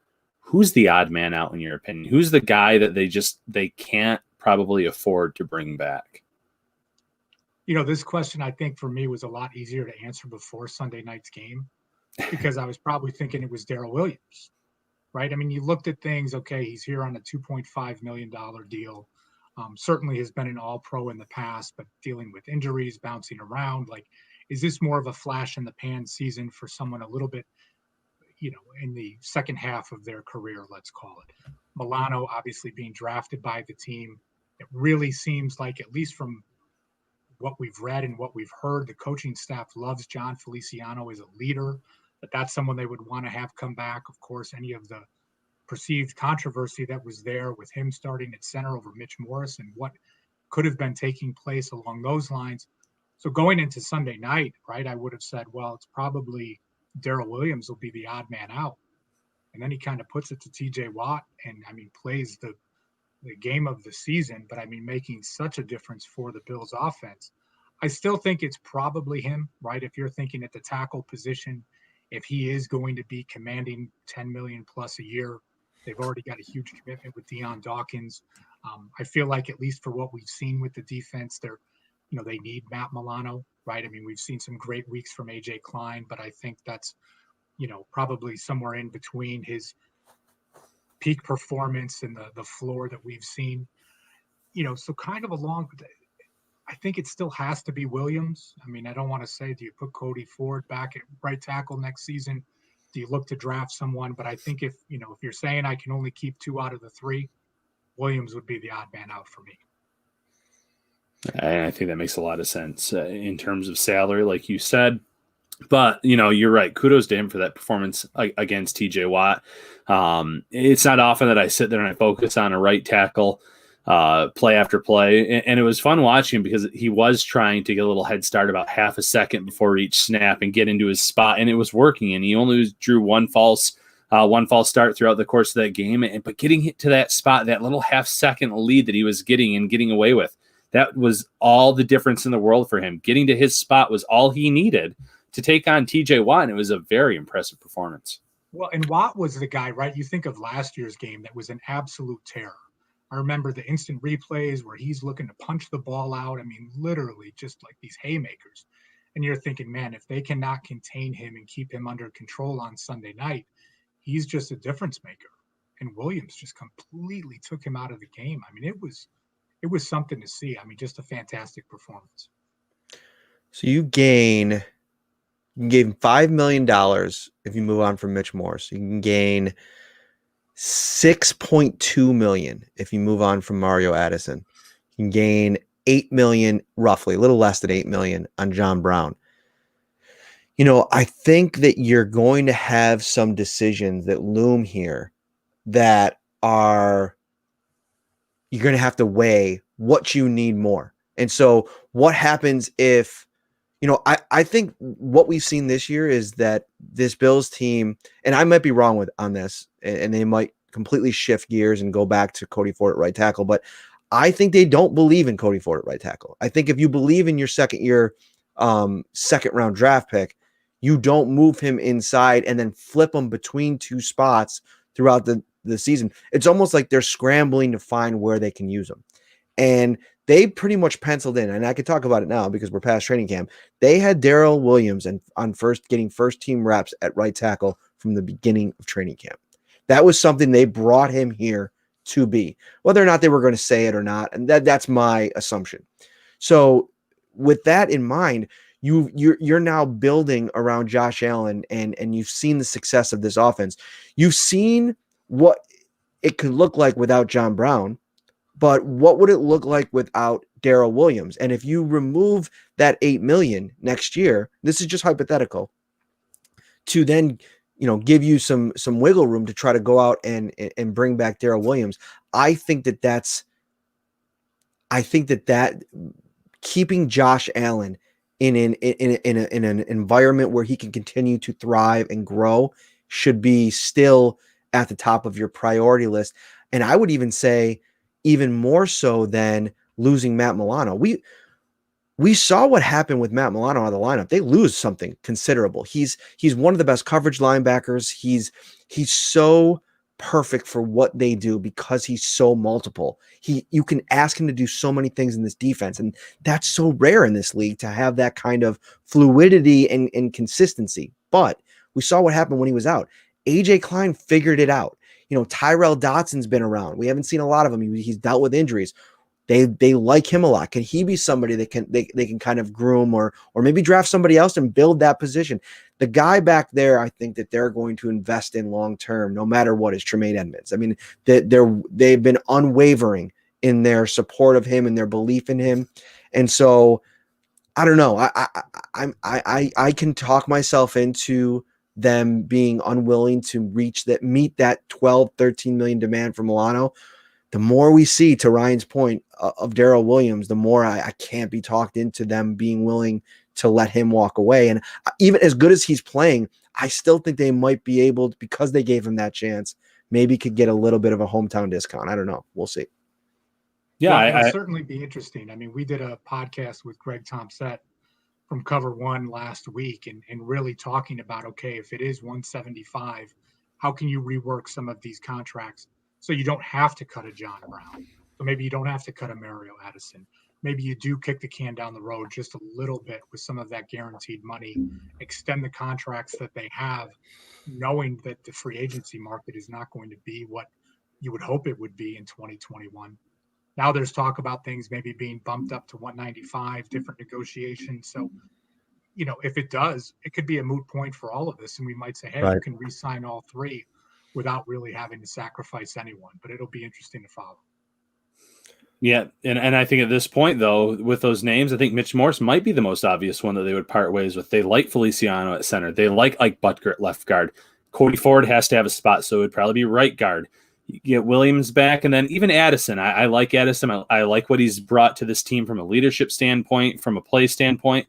But guess who's been flashing in the second half of the season? AJ Epineza, Darrell Johnson, guys that can play on that other side, and you still have Jerry Hughes that's playing at a high level. May not show up on the stat sheet in terms of sacks, but the pressures are still there week in and week out. So you do have to get younger. You do have to make some tough decisions in this sport, year in and year out. I saw a comment and I kind of giggled about it, but the more I'm thinking about it, he's right. The person that said this, I can't remember who it was. I can't wait for the Bill, not to rush things along, but I can't wait for the Bills offseason because I think there's so many interesting offseason decisions that loom. And I'm like, my man, you got a Super Bowl contender here. I look back a little bit, but no, this was awesome, Anthony. Thank you so much for taking some time out of your Wednesday night to join us. Why don't you let everybody know where they can find you, your podcast, and what you guys got going on over at Buffalo Rumblings? No, and thank you for having me. Honestly, you guys are the best. You can find me at BuffaloRumblings.com. Again, got our podcast there. My show is Breaking Buffalo Rumblings. You can find it on Twitter at Anthony Marino, or just go to BuffaloRumblings.com. We've got you covered every week. And like I said, appreciate everything that you guys do, not just for the fans out there, but for all of us. You're always so gracious with your time and coming on our shows as well. And that means the world to everybody. So thank you guys so much. Well, we enjoy it, my friend. Thank you so much for coming on. All right, fellas. Thanks again. Yep. All right. We will be right back. We're going to be joined by Kyle Newman from the Denver Post. We're going to preview this Bills-Broncos game. Stick around. Ready for football? With every game a home game, Tops is ready for you with its TV a Day giveaway. For 6 weeks, every day you shop is a new chance to win a massive 70-inch 4K TV. Shop Tops for the best deals in town, in-store, or online to win. Welcome back to the show. If you are just joining us now, this is the Shout Bills Football Podcast brought to you by Tops Friendly Markets. Thank you for joining us. And Mr. Kyle Newman out in Denver, thank you for joining us, my friend. How are you? Hey, I'm doing great. Thanks for having me, guys. Oh, yeah, anytime. We appreciate you carving out some time tonight because, this is a really interesting game. And, the week kind of got kicked off today, seeing some media on both sides of things in a pretty interesting way. You tweeted out some comments from Drew Locke, and I think that's a very perfect place to start. And just give a little bit of insight to the listeners about what Drew Locke had to say about Tre'Davious White today. Yeah, basically, he was giving some compliments to the Buffalo defense, and I asked him about Tre'Davious White, and I said, hey, are you still going to sling it his way when he's on the field, even though you probably want to know where he is at all times? He said when he played him at LSU, when he was at Missouri, he was somebody to be watched and make sure he knew where he was at all times. Same thing on Saturday. Now, he went on to say, he's extremely talented corner, but here's the big but that got the Bills Mafia on Twitter all fired up. It's not going to be something that scares you off on a throw or scares you off on a matchup. If my read takes me to him, I need to throw the ball. There will be no second guess about throwing it. So obviously, Drew Locke, I don't think he meant any insult or slight to Tre'Davious about it, but Bills Mafia might have taken it that way. But that's kind of how Drew Locke is. He's very free flowing. He'll speak his mind, and he's not afraid to say, hey, yeah, Tre'Davious White's pretty good. I think we're pretty good too. And we got some guys. And that also, that confidence from that statement is his confidence in Jerry Judy, KJ Hamler, Noah Fant, an emerging cast in Denver for sure still, but a very talented one nonetheless. And definitely a great young group of receivers coming up there. Coming off of an outstanding performance against Carolina Panthers. But does he maybe make some of those same decisions that a young Josh Allen made in terms of maybe throwing up some balls that he really shouldn't? And I'm going back to the New England game. That was one of the first times that I saw Denver this year. Denver has this lead, and I'm thinking, okay, they're going to run it out. They're going to use those backs. And I want to say it was back-to-back drives, like the first or second throw, he gets picked off, and it's like, what is this guy doing? He's slinging it downfield. Is he also a guy that sometimes is a little bit reckless, like Josh Allen was in his rookie year and a little bit here in year two as he was last year? I think so, Ryan. I mean, there's been a lot of scuttlebutt here in Denver about Josh Allen this week, just like last year when the Broncos played the Bills, because obviously played college ball right up the road at Wyoming.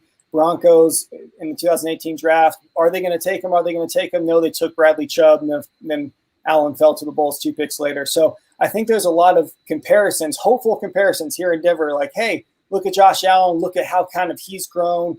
Took the big leap last year and then took another huge leap this year, obviously, with the Bills sitting on top of the AFC East. So I think the Broncos fans are hopeful that Drew Locke progresses in that aspect. He's been getting lots of questions over the last couple weeks over taking the check down, not forcing it downfield into coverage, not trying to get the big play when it's not there. And you can tell it's kind of irked him at times, but then you saw in the Carolina game him consistently taking that check down, posting the 149.5 QBR, which is the third highest rating in a single game in Broncos history, not to mention, obviously, his career high. So the more he does that, the better the Broncos are going to be. But like he said, hey, I'm still going to huck it deep when I get the chance.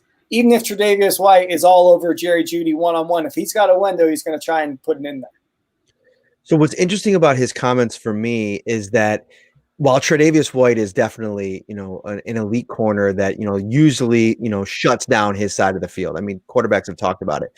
The thing that doesn't get talked about as much, and I think that Drew Locke, alluded to it a little bit in his comments today when he was talking about the Bills defense, is Micah Hyde and Jordan Poyer and how good they are at confusing specifically younger quarterbacks and what they're seeing. And I'm looking at this matchup and, all the, air yard stats and how much Drew Locke likes to push the ball down the field. And part of his charm, I think, as a quarterback, you like to see a guy that's not scared to take chances. Against this defense, those chances tend to turn into turnovers. And is that something that you think that the Broncos are wary of this week? Yeah, they don't want to lose the turnover battle. I mean, I know at least going into the game a couple weeks ago, they're last in the NFL in turnover differential, but that's not been a strong point of them. They need to have more takeaways and then turn the ball over less. Now, Drew Locke broke his 7-game interception streak against Carolina, so that was a good start. But to your question, Matt, he alluded to that on the Zoom call today. He said, hey, without getting into too much specifics, Buffalo does a lot of stuff. They bring a lot of stuff at you. You can tell he's knee deep in the game planning and kind of seeing the intricacies of this Buffalo's defense. Like you said, maybe the all-pro White gets a lot of the headlines, but it goes a lot deeper than that, hence the 10 wins already. So the Broncos are certainly wary of that. I expect them to get Noah Fant back, who missed last week with a non-COVID illness. He exited in the first quarter.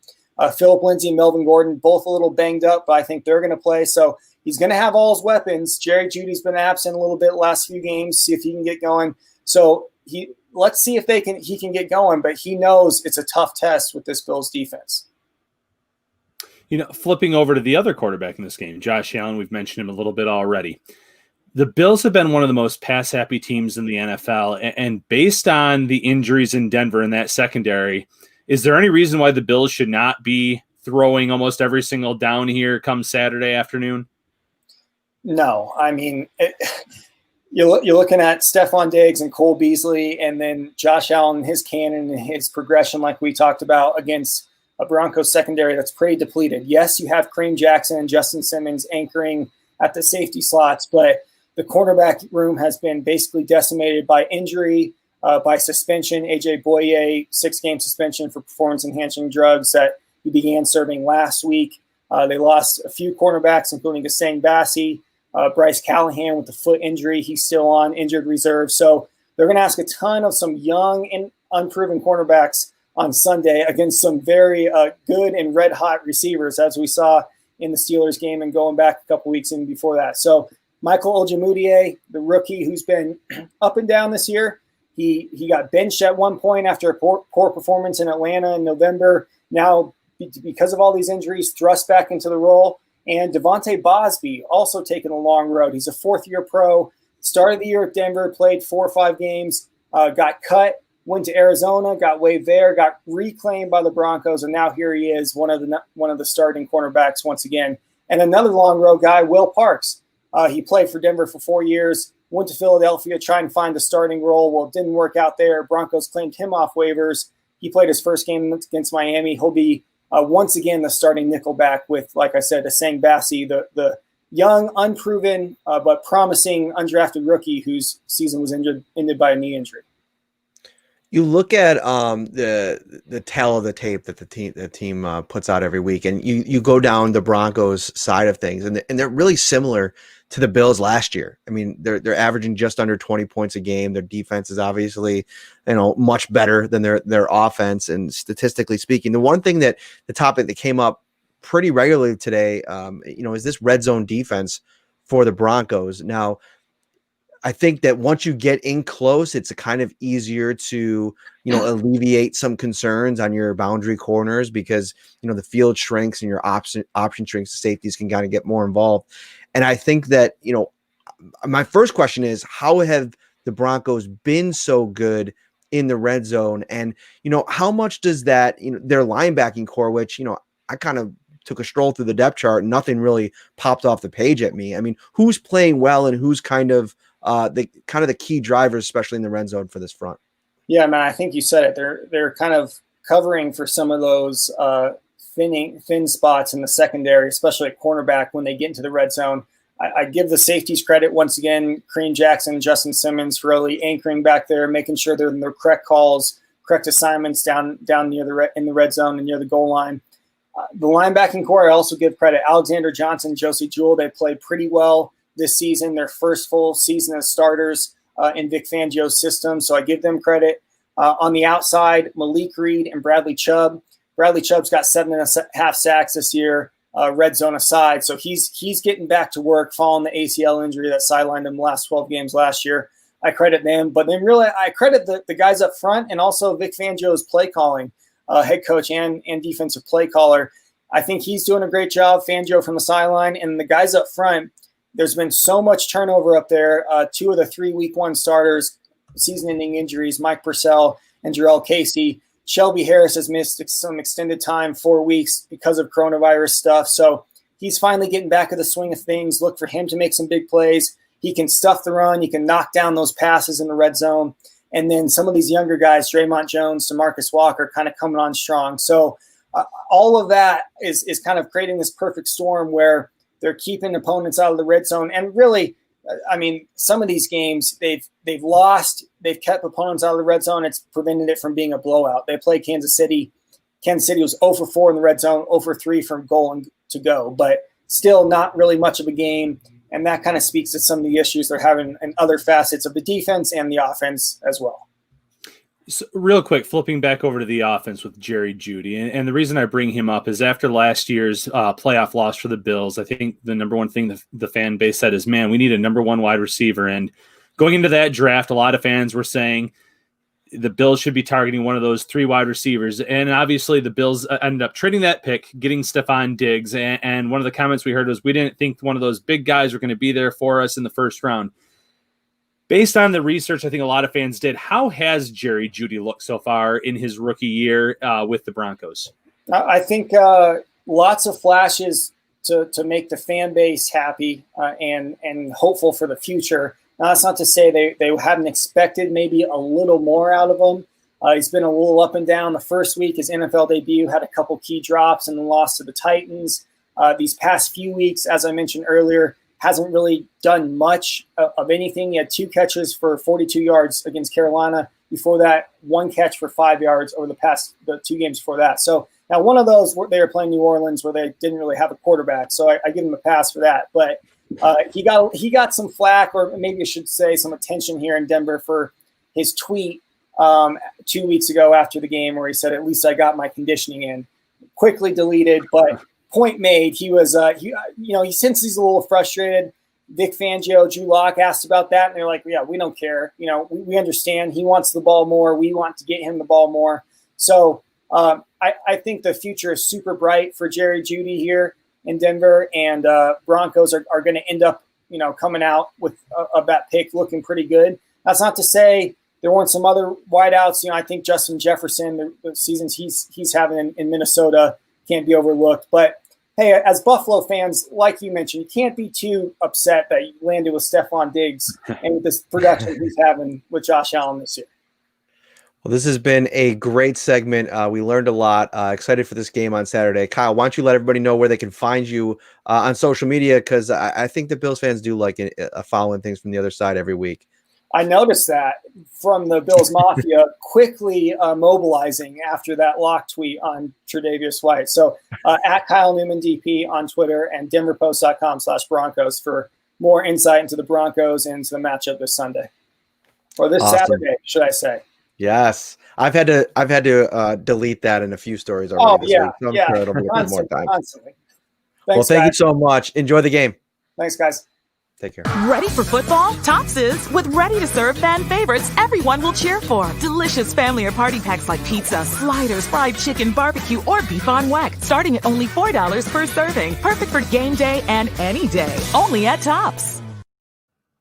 3 commercials tonight, Ryan, and we're gonna throw a 4th one in there when we close this thing out. But there's a couple more things since we're not having another show. I wanted to talk about a couple things that are happening, and a little bit more about this game today. John Brown has been something I don't think we covered earlier in the show. We had planned to get to it with John. He's been out for 3-4 weeks now. That the Bills designated him to return this week, so he has been practicing. I believe you could see over on Bills.com They put up a practice gallery, and I believe he was in one of the pictures there. I didn't see it. I think I just saw somebody tweet it. So the question then becomes, Ryan, like, will John Brown return this week? And one of the interesting parts of this is, he has that sickle cell trait that, was obviously very much publicized, discussed when he was kind of picking a free agent destination. I believe in 19, it might've been 18, but he had actually said, I went back and combed through some of the old headlines. He has actually said that he considered Denver as a free agent destination and was not worried about playing there. So I think that, all things being equal, after looking into it a little bit more, he could play this weekend. I mean, if he's ready to go and they're ready to activate him, I'm not so sure that would be something that would hold him back. I still think that when you do bring him back, you want to bring him back as close to 100%. So that leg, that knee, that foot, that ankle, everything that he's been dealing with, if you're the Bills, you want that to be as healthy as possible before you trot him back out there. Yeah, and we must have been checking the same articles because I read that one as well where he said, Nice. oh, yeah, the sickle cell wouldn't be it's not anything that I'm not worried about. I would consider Denver. So I think it is a possibility, but I think you just hit the nail on the head. I'm not overlooking this Denver Broncos team. I don't think any Bills player is looking over this Denver Broncos team, but is this really the game that you want to bring John Brown back?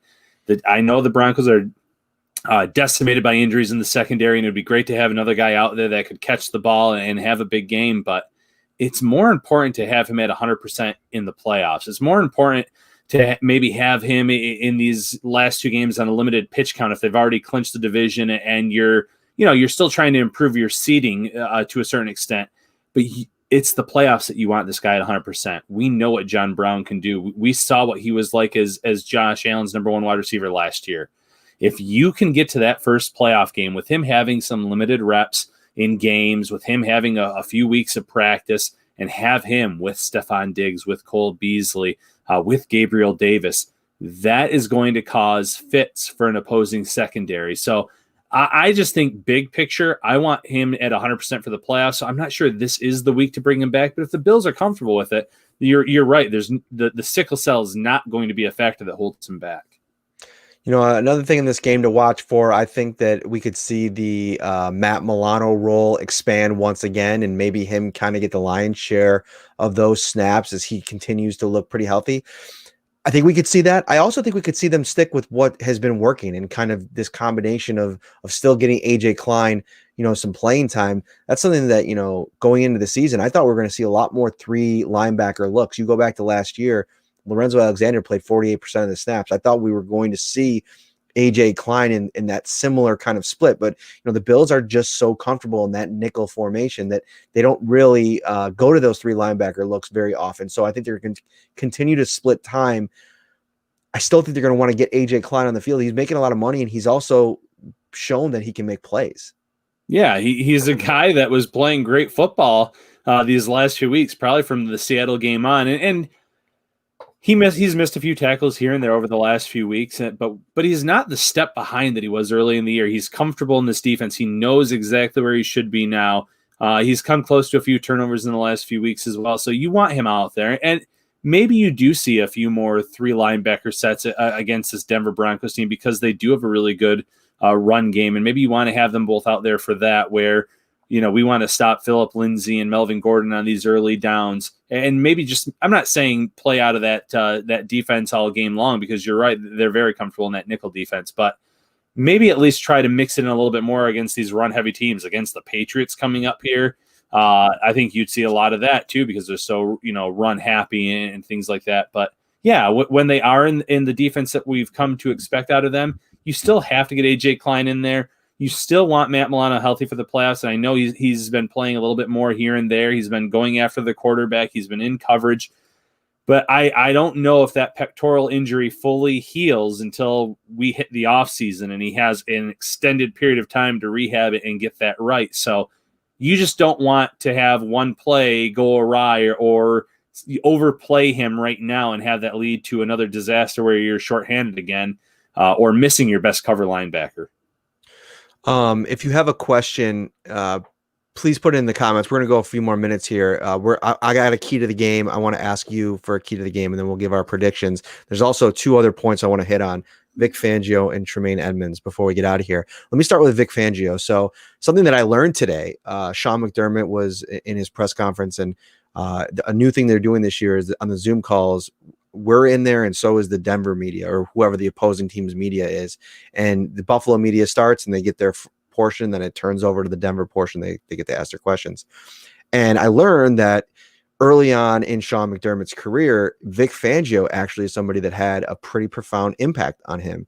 Somebody that, he mentioned that in this business, there's a lot of times when people won't share the kind of secret sauce to their success. And Vic Fangio has always been, wherever he's been, Sean McDermott's been, watching him, and his defenses consistently have been good wherever he goes. And he's somebody that he reached out to, he picked his brain, tried to implement some of the stuff that he learned from him. So I thought that was just a cool kind of side story that, a guy like that in this business, and just from the media side of things and seeing how things play out, I thought that was a cool little tidbit.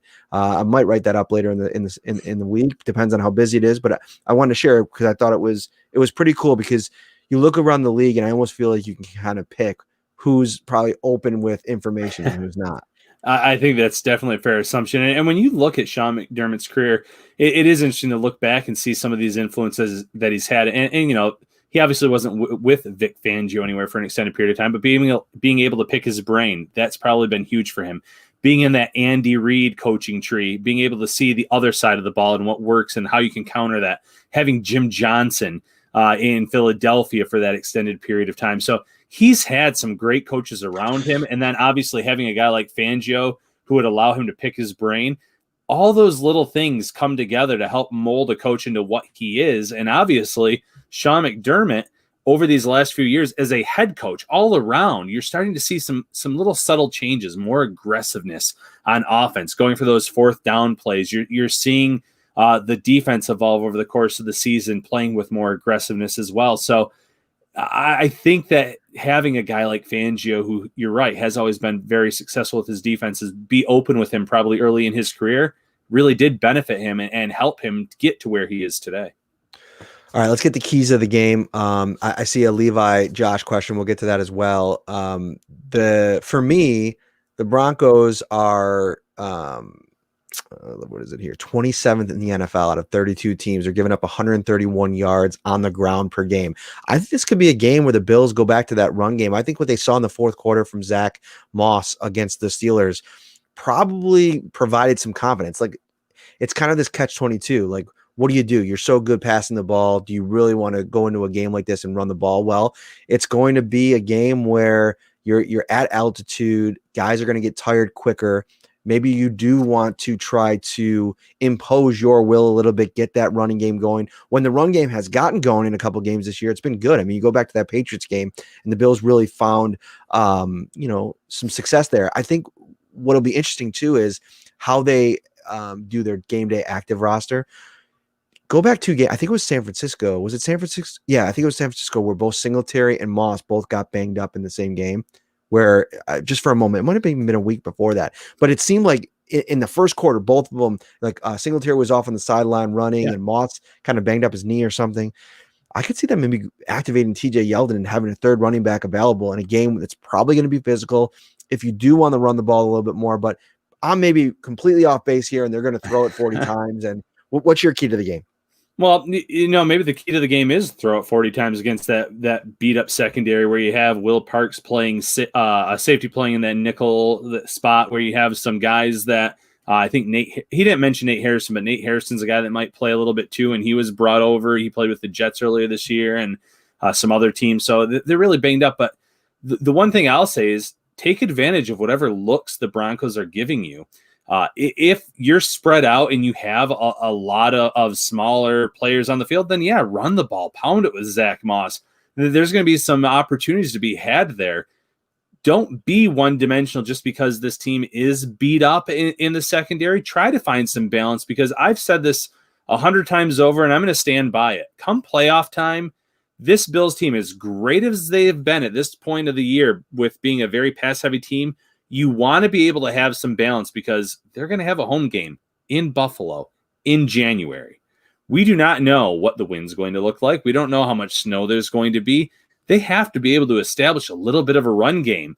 So work on that over these next few weeks. Work on it against the Denver Broncos team, New England Patriots team that you had success against earlier this year, and then obviously against Miami as well. I'm not saying come out here and hand it off 30, 35 times, but start finding a little more balance starting this Saturday.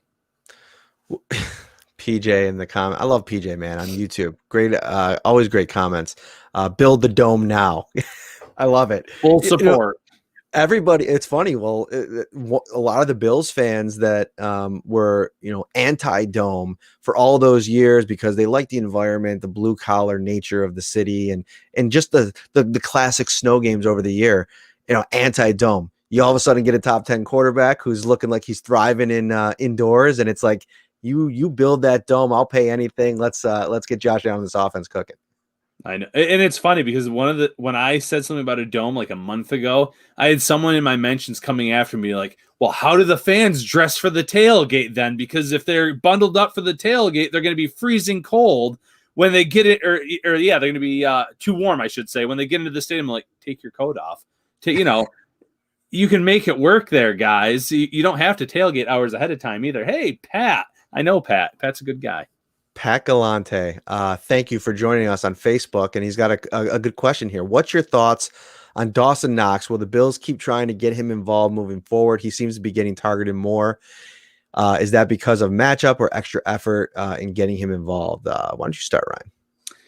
I think it's a little bit of both. I think that they like his athleticism. They feel like he can be another guy that can make some plays for this team. And, give credit to him. He fumbled early in that game where he caught the ball, bobbled the ball, dropped it, and went right to a defender of the Steelers last week. But then he came back with some nice plays, an 8-yard catch with a stiff arm along the sidelines. But no bigger play than when on 3rd and 11, he looks like he's going to block, and he sneaks out and he gets open, and then he rumbles downfield for 16 yards. Give him some credit in that area. Know that he can be an asset. He can be a weapon. Go back to that second New England game last year where he had a pretty big game against them at body control adjustments, big catch near the goal line to end the first half. I still think that they believe in this guy, despite him being a very raw prospect. But at the same time, I think you have him out there because this is a day 2 draft. I don't want to say high draft pick, but it's a day 2 draft pick from this regime, where your other options are Tyler Kroft, a guy that you might be parting ways with or you will be parting ways with contract-wise, at least, unless you resign him at the end of this year. Elise Smith, who's a blocker. Reggie Gilliam, who's more of a special teams guy who plays a few snaps here on offense. So it's a mix of their hand is a little bit forced, but they also do believe in him from an athleticism standpoint. Yeah, I think that you hit the nail on the head with Dawson Knox. I've been very vocal. Go back and listen to some of our past episodes on Knox for my philosophy on why I think they're going to him the way that they are. But I think it's a good thing, and we'll continue to watch to see what he does with the opportunity, because let's be honest, the tight end in this offense is not going to get 10, 15 targets a game. And so what you're losing with Tyler Kroft, where there might be a gap from time to time with Knox and blocking or a turnover, he needs the reps. He did not get a lot of looks in college. So the more reps you can get him, the better.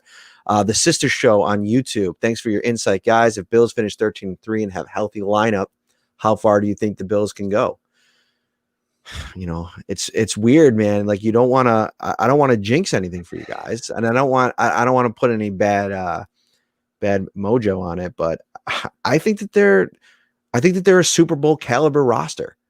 If Josh Allen, you take the sample size of, say, maybe his 5 best games from this season, just off the top of my head, the Rams game, the Dolphins game, the Seahawks game, the 49ers game. Let's just take those 4 games right there. And you just average all of that out and you say, you're going to get that guy in the big spots, in the big games against a Chiefs team, a Steelers team, a Saints team, a Tampa Bay Buccaneers team. I don't think they're going to the Super Bowl, but just to throw them in there. By the way, I think we talked about this. Could you write a more storybook finish to Tom Brady's career than losing to the Buffalo Bills in the Super Bowl in Tampa Bay after leaving the dynasty in New England? Sorry, I don't want to ruin anything, but I'm just saying that's out there. That could be quite a Bills Mafia moment. I think they could beat any team in this league, including the Kansas City Chiefs. Do I think that they're better than the Chiefs? No.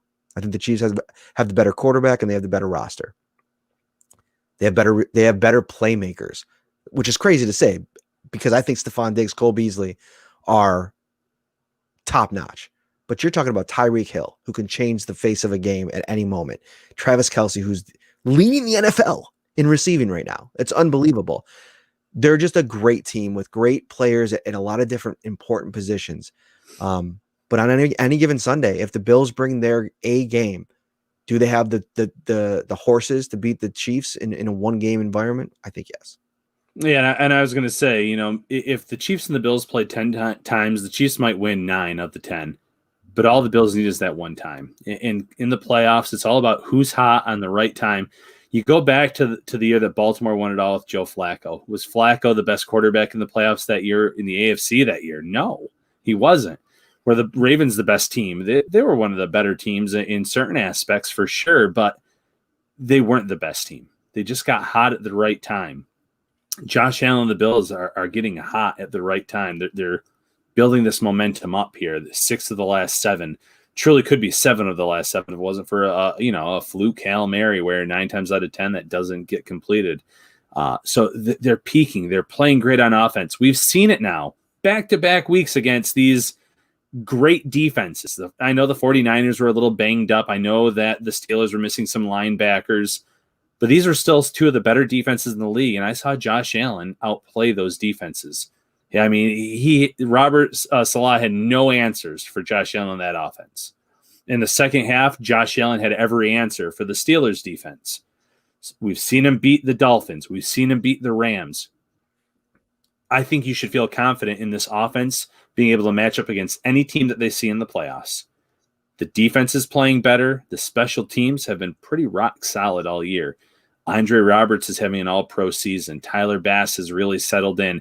I know that one extra point he missed last week, I've watched it probably 20 times over by now. I still think it was in, but until they get some kind of sensors or extend the goalpost, those close kicks are going to always probably go with be iffy. But this team can go all the way. And we don't want to sit here, like Matt said, and give them any kind of bad luck, which I don't necessarily believe that we can do, but this team's talented. This is the best Bills team we've seen in a long time. Do you know how much I love Bills Mafia and I'm having fun doing this show tonight? I'm freezing my butt off because I turned the heater off for these shows and it is 20 degrees out and I'm in the basement and it's cold, but we're going to keep trucking on because there's a couple more things I want to get to in here. The Tremaine thing too. I'm going to get you out of here, Ryan. Ryan's sitting here looking at his clock like, are we still going? We might make the 2 hour. We're fine. We got a lot of good stuff going on here. Let's bring this up first because, there's been so much talk over the last couple of years about the Bills trading away that number 10 pick in 2017, not drafting Patrick Mahomes, and, they always second guessing it, right? Now it's almost like the shoe's on the other foot this weekend, and the Broncos decided not to draft Josh Allen and instead take Bradley Chubb, who's turned out to be a really good pass rusher.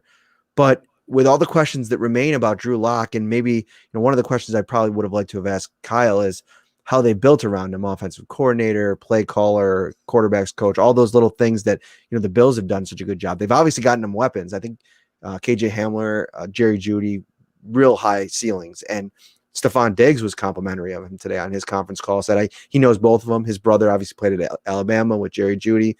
He thinks they're both going to be really good, really talented wide receiver room. But the Broncos could have had Josh Allen, and they chose not to draft him. They could have had Lamar Jackson too. They chose not to draft him. It's probably got to feel nice if you're a Bills fan being in the side of this matchup that has the quarterback and the other team and fan base wishing they had what you have. Yeah, absolutely. And it's interesting because who's in charge there in Denver? John Elway, one of the greatest quarterbacks of all time. I think that when you are one of the greatest at something, maybe it almost becomes difficult to evaluate that same position. Because some of the things that you did without any kind of issue, without any kind of problem, John Elway could throw a missile in his sleep any day of the week. Maybe when he's evaluating these quarterbacks, he's like, oh, well, they can't do this on a regular basis where I could do that. It'd be like 1995. If I came up to you and I said, Matt, teach me some show tunes, you'd be like, I can't do that. I'm too good. I'm going to be missing because you were just talking about how you could sing back then, right? I could still sing, Ryan. Don't make me bring up the points. I wanted to go back to that. I'm sorry. Okay, But it's okay. it's one of those things where if you're so good at something, maybe it's almost hard to teach it or hard to see it in someone else. And he's kind of struck out up until this point. Now, maybe Drew Locke is the answer. I've seen some really good games out of him. Last year, I was pretty impressed with his play against Carolina last week. But then at the same time, I've watched some games where I said, oh, man, how this guy is not the answer. That Patriots game, even though they won, they had that game in hand, and he's throwing these deep balls that are getting picked off late in the game. And I'm like, who's calling these plays? Why is he making these decisions? No, you brought up something interesting, Ryan. So you mentioned like when you're great at something, maybe you're not great at evaluating that thing that you're great at. I agree. I couldn't agree more. The greatest right there. Sometimes some of the greats, I'm not going to say the greatest, but some of the greats struggle. And I don't know another area that that LeBron James already has MJ on. He's actually constructed a couple championships teams himself because, as everybody knows, LeBron James puts these rosters together, and I think he's put together a couple championship teams. So he's already a better general manager, owner / team builder. But that's a whole nother conversation for a different day. I'm sorry, I digress. Levi Wallace and Josh Norman. The Bills went to an interesting timeshare rotation between Norman and Wallace in this last week's game. Josh Norman actually left that last week's game with a over 80 grade in Pro Football Focus. I went back and watched the game, and he was really good. He was sound. I feel like in that role, in that 50% snaps, he was a little bit over that. He could be a real asset. And I think that, it alleviates some of the concerns with Levi Wallace. I think that they kind of dabbled in it with figuring it out last year with Kevin Johnson. And now I think that they upgraded with what I think Josh Norman gives you at his best. And I think this is interesting. Trust me, we were pounding the table for Dane Jackson. I think we both like to see a little bit more of the rookie, but they have confidence in Levi Wallace. They have Josh Norman available. They're paying him $6 million. They looked good as a tandem last week. They did, and I'm not going to lie. The snap count actually caught me off guard a little bit. I didn't realize that he played more snaps than Levi Wallace at the end of that game. It didn't feel that way, but when he was on the field, he had, I believe, a pass defense. He was in the right spot. He wasn't out of place. He knew what he was doing. Obviously, he's a veteran. He knows what he's doing in general. But he, when he had to be the guy in that Tennessee game, he had a rough outing. He doesn't have to be the guy with Trey White out there. And in a timeshare there with Levi Wallace, too, I think that takes some pressure off of you as a cornerback, knowing, I'm out here for a series or two. I can really go all out for the series or two because then they're going to flip back to Levi and then I'll get my shot again. It keeps a veteran like that fresh. It probably helps even Levi Wallace a little bit. We saw him get beat on that play where he recorded the interception. He was beat.